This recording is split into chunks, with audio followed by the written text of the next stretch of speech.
Hey everyone, this is Nick's Notes.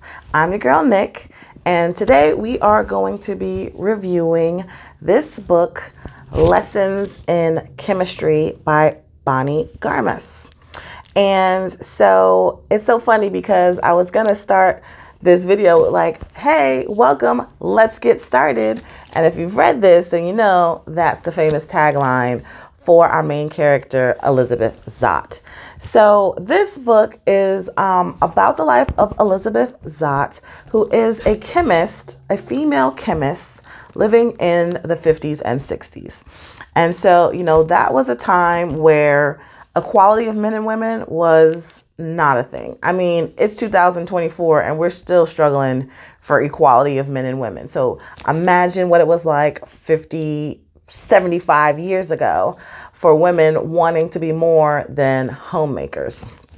And so that's what this book is about. I actually enjoyed it, although there were some points in it where I was just like upset because I'm like, misogynistic men, disgusting. And then other points where I was sad, and I'll get into it. So a brief summary. Yes, there will be spoilers. So if you want to read it first and then come back, I suggest you do that now. It starts out with a current state view of Elizabeth Zott and how she became, and how she has just accepted a job offer as a TV chef for afternoon TV, you know, so the 4:30 hour. So if you're like me, older millennial, think about Oprah Winfrey time slot, right? And so it then goes into a flashback of pretty much how she got to that point. And as I said, a chemist pursuing a PhD in chemistry, she faced a lot of conflict with men in the space. So she never got to finish her PhD, pretty much because her PhD thesis professor attempted a sexual assault and, you know, she got put out of the program. So that's why I talk about disgusting misogynistic men, right? How is it that the only way you feel you can assert your authority is by wanting to push your genitals into some place that they don't belong? Luckily for him, he got a number 2 pencil to the abdomen. Thanks for his efforts. So that kind of goes to the character of Elizabeth, which is she's not the one to be pushed down and held down. She's going to get back up. She's going to continue fighting, and she's going to stick to her guns. She is very much like straightforward, and it's almost not that she's unyielding, I guess would be a good word for it. And it's kind of like refreshing to read because you don't really know a lot of unyielding people, right? At some point in life, we all learn to compromise. And that's kind of how we navigate through life. We do it with our kids, we do it with our coworkers, we do it with our spouses, just in all of our general relationships. You know, there's a little tug of war happening. There's a push and a pull. There's us trying to meet in the middle so that we are all kind of, you know, happy with the outcome. She wasn't doing none of that. And so, you know, that's refreshing because even though she faced challenges, and she faced a bunch of challenges, like this book is not one of those like happy-go-lucky books. Like if you're looking for a good time, some kiki and like this is not it. There's going to be some struggles, but it's really encouraging to know that you can actually be yourself. Yes, you'll probably face a little bit more struggle than if you were to, you know, compromise, if you were to settle, if you were to give up. But at the end of the day, you know what I'm saying, she pushed through and persevered until she got what she wanted. So in the 50s, obviously, for women, the primary role was homemaker, wife, stay-at-home mom, mothering the kids, cleaning the house, cooking the food, all of that. And anytime a woman was in a position to become educated, it was a direct threat to the men in that space. In this case, Elizabeth Zott is a chemist, And that's how she refers to herself in the book, not a woman studying chemistry or, you know, someone trying to learn science. She always asserts herself that I am a chemist, present tense right now. And she was always doing the work to do that. So that was really likable about her character. So she actually meets another chemist in her research work, and they fall in love. And it's an odd type of love because they're both two sets of people that on the outside looking in seem unlovable, right? And we all know someone like that, right? Which is just like, how are they married? How do they have kids? Like, how do people put up with them because of their demeanor and the way that they behave on the outside? But there's always more to people than what meets the eye. And so in this case, the two of them connect, they fall in love. He wants to get married, and she does not want to get married because she doesn't want to lose her identity of Elizabeth Zott chemist. And at that time, once you got married, you weren't, you know, you weren't yourself anymore. You were always the Mrs. of the Mr., you know, so she wouldn't have been Mrs. Elizabeth Zott hyphen Evans or Mrs. Elizabeth Evans. She would have been Mrs. Calvin Evans, and she feared that all of her work would be deemed that his work, pretty much, because he was a brilliant chemist as well. And so there were already rumors in the space that she was riding his coattails and she's just trying to like sleep her way up, and all of the, you know, common stereotypical things that are said about women who are escalating in the career space, that obviously we're not capable of knowing anything for ourselves. So we just have to use what we have in between our legs to make our way up the chain. And so that's the part that kind of makes the book infuriating, because that was a common mindset. And it's still a mindset that we are chipping away at to better ourselves. So for those of you who don't know, I am an engineer, and, you know, I've been in the space of engineering for several years, and it's still male dominated. Now, we've made a lot of gains in that space. As women, as Black women, we have accomplished more in the space, and that's great. But you all know there's been plenty of times where we're the only one in the room that looks like us, right? It's 1, 2 women, maybe 1, 2 people of color. It's still not a lot in all of the spaces. So that's where this book kind of hit home. It's like, wow, 75 years later, we still have work to do. There's still things that can be done. But it really instilled in me like a sense of bravery to not back down, to stand up for what I believe is the right thing, and to encourage others to do the same. So back to the story. So she falls in love with Calvin Evans, brilliant chemist as well. And he ends up dying in a freak accident. And what he's left her is a little baby bun in the oven. So now she's a single, unwed mother growing up in, you know, raising a child in the 50s, right?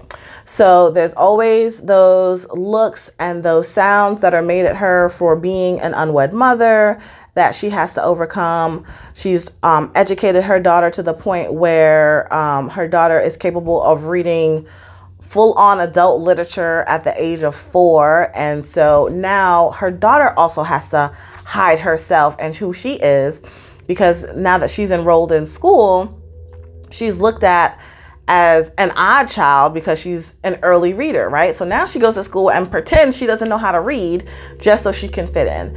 And so I think this book was really just, it hit me in all kinds of directions, because it's so frequent that we have to lower ourselves, dim our lights just to fit into the societal norms. And I think that's kind of what drove me to want to talk about this book. I don't even know how this book ended up in my to be read list. Like, this is not a book that I would normally pick up. So I am much into, you know, sci-fi fantasy and things of that nature. This does not fall into that category.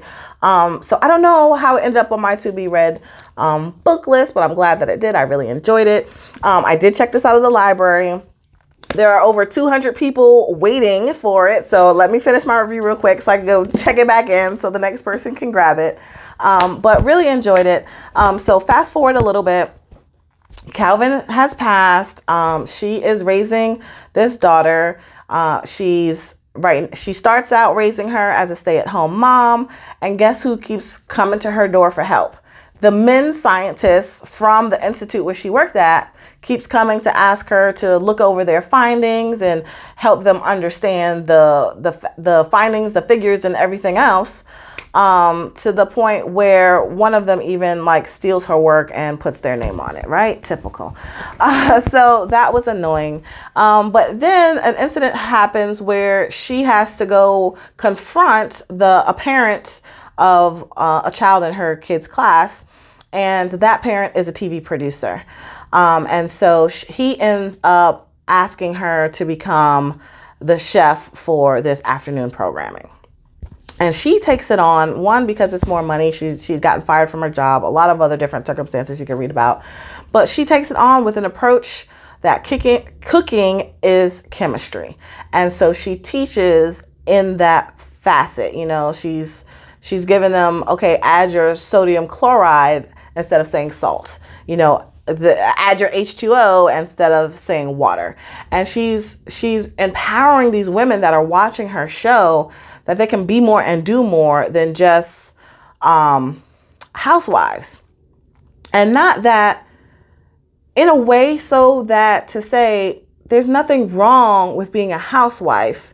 Housewife is a great job, but the men are belittling it to say like just a housewife. You know what I'm saying? And so anyone who works or lives at home, any housewife or any stay-at-home mom, as we refer to them now, they know that is a full-time job in and of itself, right? There are so many things to do. Don't have multiples. Like that just exponentially grows all of the stuff that has to be done.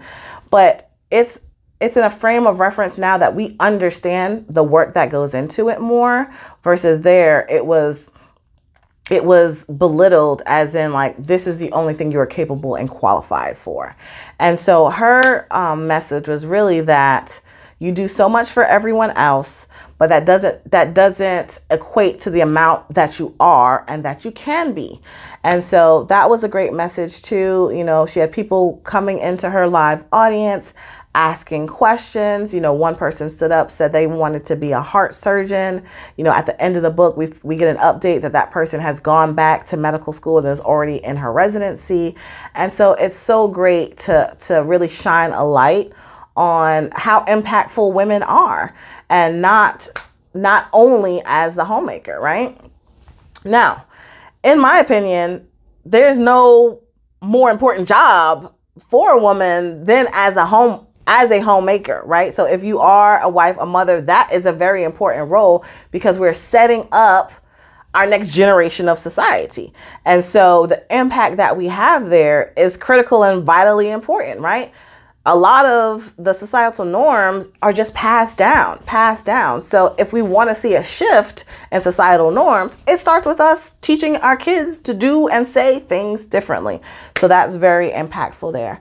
So all in all, I really enjoyed this book. She spends 2 years at that cooking show. And the background story, we're really uncovering what happened to Calvin. Calvin has a very tragic backstory of losing his parents when he was young, then being sent to be raised by an aunt, also losing that aunt, and then being raised in a boys' home and not being treated well in that boys' home. And comes to find out that he was also an illegitimate child of a teenage mom of a prominent family. So that mom was forced to give up the child, but was told that the child had actually passed during birth. Was a stillborn. She was told that the baby was stillborn, not allowed to see the baby's body. And it comes to find out later on in life that she sees him as he's made his prestige on a science magazine, and she recognizes him immediately. He looks, just like his father, et cetera, et cetera. So, unfortunately, Calvin has passed before he has, come come to find the truth of his actual birth mom and the circumstances which forced her to give him up. And he never gets to, you know, meet her and kind of relinquish some of the grudge that he has with his childhood and with his growing up. You know, he thought that he was voluntarily given away and things of that nature. But, you know, we've tracked it all to that now. His biological mom and Elizabeth are able to meet, and the story leaves off with them wanting to, you know, create this larger family unit as they go forward. So incredible book. There's probably a lot that I'm missing out on and telling you. I just wanted to come and share some of that information. So I would recommend a read, especially for anyone who's felt like they had to dim their lights, so that you can get a frame of reference to say that, you know, you can't, if you're going to face challenges anyway, face the challenges that are going to get you to where you ultimately want to be. So that was a great message that I got out of this book, Lessons in Chemistry by Bonnie Garmus. And so I would recommend. Thanks for watching. See you next time.